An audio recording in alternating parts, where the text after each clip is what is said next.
Good day or good evening to you wherever you're watching. Thanks for joining us here on France 24. This is Eye on Africa. These are our main stories. The Ebola outbreak spreads to two more provinces in the northeast of the Democratic Republic of Congo, with several cases and at least 3 deaths reported. It adds to fears that the virus is becoming harder to contain and comes after Africa's leading public health agency declared the epidemic the fastest growing Ebola outbreak ever recorded. A Sudanese court sentences paramilitary leader Mohamed Hamdan Dagalo and 15 others to death in absentia over war crimes and crimes against humanity in Darfur.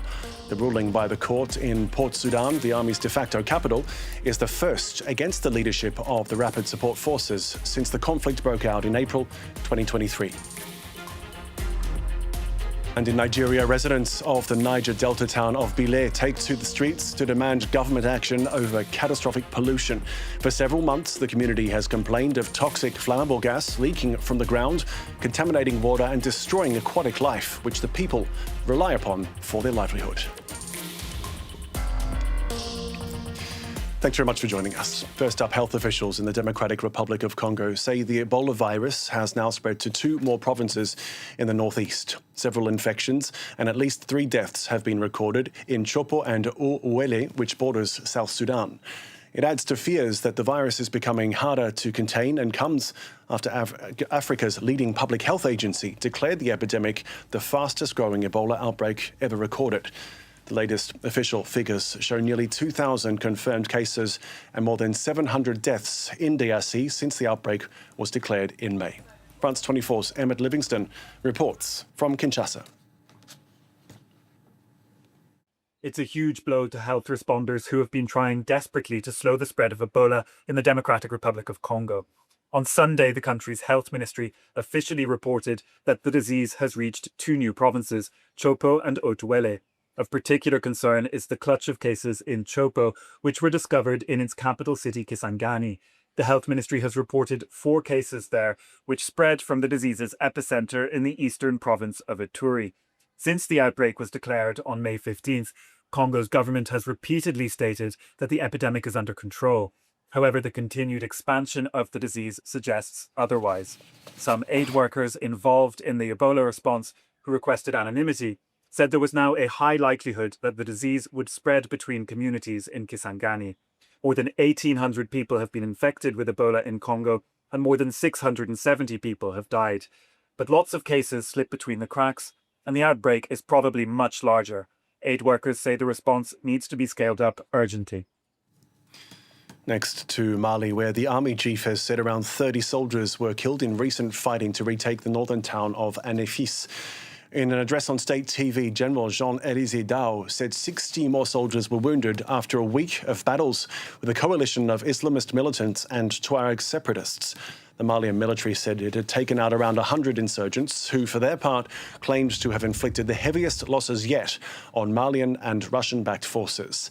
Anefis lies about 100 kilometres from the strategic city of Kidal, seized by the rebels in April in an assault that killed the Malian Defence Minister Sadio Camara. The Sudanese court has sentenced the paramilitary leader Mohamed Hamdan Dagalo and 15 others to death in absentia for war crimes and crimes against humanity in Darfur.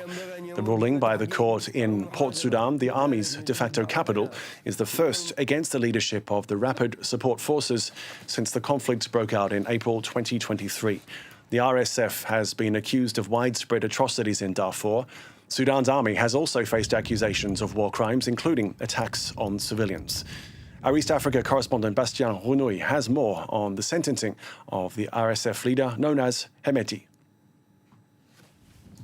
The General Hemeti, his 2 brothers and 13 co-accused were judged by an anti-terrorism court in Port Sudan, a city that's under the control of the Sudanese military. They were accused of war crimes, crimes against humanity and genocide for the massacres that took place in West Darfur in 2023. When the Rapid Support Forces took control of El Geneina, the capital of the state, they killed the governor, Hamis Abakar. They mutilated his body and then killed many civilians, more than 10,000. But so, what will be the impact of this condemnation? It's very unlikely to see the Sudanese police or the Sudanese military arresting Hemeti or his brothers. They do not stay in areas that are controlled by the Sudanese military. But this condemnation allows the court to ask the Sudanese state to issue a red notice to Interpol, and then state members of Interpol can arrest Hemeti, his brothers, and the co-accused if they are traveling abroad. But will it have a real impact? That's the question. You know, during the past 3 years, Hemeti and his brothers have been traveling a lot, especially here in Kenya, but also in the United Arab Emirates, countries that are supporting them. So at the moment, it's very unlikely to see these countries arresting the three men. Residents in the Niger Delta town of Billé have taken to the streets to demand government action over catastrophic pollution. For several months, the community has complained of toxic, flammable gas leaking from the ground, contaminating water and destroying aquatic life, which the people rely upon for their livelihood. It's the latest in a long series of environmental disasters in the Niger Delta, which have largely been blamed on Western oil companies. France 24's Sam Olokoya reports from Lagos. People suffering respiratory gas. From the air, all looks calm in the little coastal town of Billé. But on the ground, something unusual is happening. Toxic gas is seeping out from the ground at several locations. This is more visible on water surfaces, where the gas creates bubbles. The gas has ignited fires, sometimes in crowded residential neighborhoods, right at people's doorsteps. Residents say the toxic gas has also affected their health, with many people suffering respiratory problems, skin irritation, nausea, and headaches. The secondary school in the town has been shut down for safety reasons after gas started seeping out around the classrooms. Residents say the gas seepage has changed their lives for the worse. Yeah, I stay. There's this bubbling that comes from the ground. Immediately you strike your match, you see that it connects to it. It's flammable. And another thing, in our wells, we also observe these bubblings. The waters are no more safe. The seeping gas has destroyed large expanses of mangrove forest. Experts from the oil and gas industry are now investigating the source of the problem. The gas has been seeping since November last year, and now tempers are rising. The residents, joined by civil society activists, have staged street protests calling on the government to act. There are several oil and gas fields around Billé. The people say aging and poorly maintained high-pressure oil and gas installations in the area may be responsible for the gas seepage. Sam Olokoya in Lagos there. Next up, Senegal have parted ways with their new head coach, Pape Thiaw, nearly 2 weeks after the country's exit from the Football World Cup. The Senegalese Football Federation said it terminated the 45-year-old's contract after reviewing the team's performance and future prospects. Thiaw's side were knocked out of the World Cup by Belgium after taking a 2-0 lead into the 86th minute before conceding 2 late goals and a penalty. Well, to talk more about this, we can now speak to Ojara Babatunde, journalist and African football specialist based here in Paris. Ojara, thanks very much for joining us. A disappointing exit from the World Cup, but just months ago, Thiaw took the Teranga Lions to the final of the Africa Cup of Nations, and the victory, depending on who you would ask. Does his sacking come as a surprise? I mean, considering how, thank you for having me, considering how Senegal's World Cup campaign ended, so it didn't come as a surprise to me. We saw them, from about 10 minutes to being qualifying to the quarterfinals, we saw them lose the 2 goals lead to Belgium. So it wasn't a shock when the news broke that the coach has been relieved of his duties. And so one of the main questions going around at the moment, who is likely to replace him? Any names being floated about yet? There have been a couple of names going around, according to various reports. We've got the likes of Billé, who was a French footballer and also played in Senegal at some point, and also Patrick Vieira, who was at some point the coach of OGC Nice.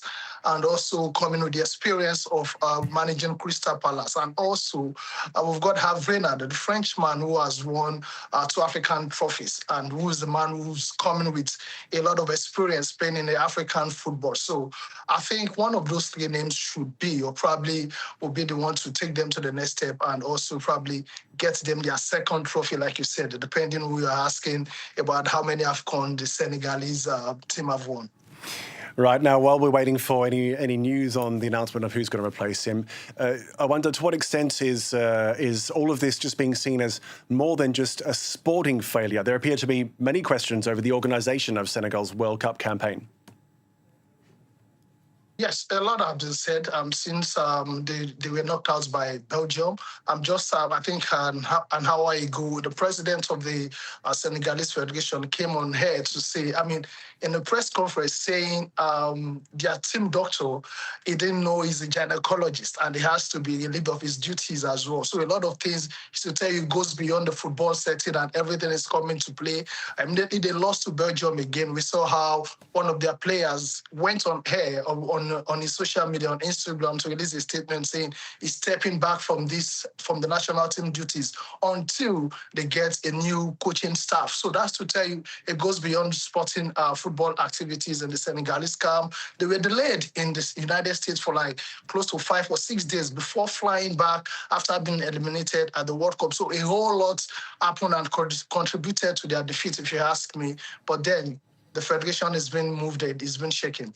Okay, some frustration then for Senegalese football fans there. For now, Aljara Babatunde, thanks very much for your time. Finally, police are investigating the death of South African footballer Jayden Adams after his body was discovered this weekend at a property in Cape Town. The 25-year-old died 2 weeks after helping South Africa reach the knockout stage of the World Cup for the first time. No cause of death has been given. Adams' family says it's waiting for the results of the autopsy. Nick Rushworth tells us more. He was playing for the South African national side, the Bafana Bafana squad, just last month in the World Cup. Midfielder Jayden Adams was found dead on Saturday at a house in Cape Town. The South African sports minister, Gayton McKenzie, said, "It is with profound shock and a heavy heart that I have learnt of the passing of Jayden Adams. South African football has lost one of its brightest young talents." Adams was 25 years old. He just returned from the World Cup after playing in all 3 of South Africa's group stage matches. He started in 2 of them against Mexico and the Czech Republic. A few weeks ago, he won the African Champions League with his club, the Pretoria-based Mamelodi Sundowns. In 2024, he was part of the South African squad that finished 3rd in the Africa Cup of Nations. FIFA President Gianni Infantino said, "My thoughts and condolences, as well as those of everyone at FIFA and the global football community, are with his family, friends and teammates. The Bafana Bafana and Mamelodi Sundowns star will be sorely missed. May he rest in peace." Cape Town police have launched an investigation to determine the circumstances surrounding the player's death. That's about it for this edition of Eye on Africa. The news continues here on France 24. Do stay with us.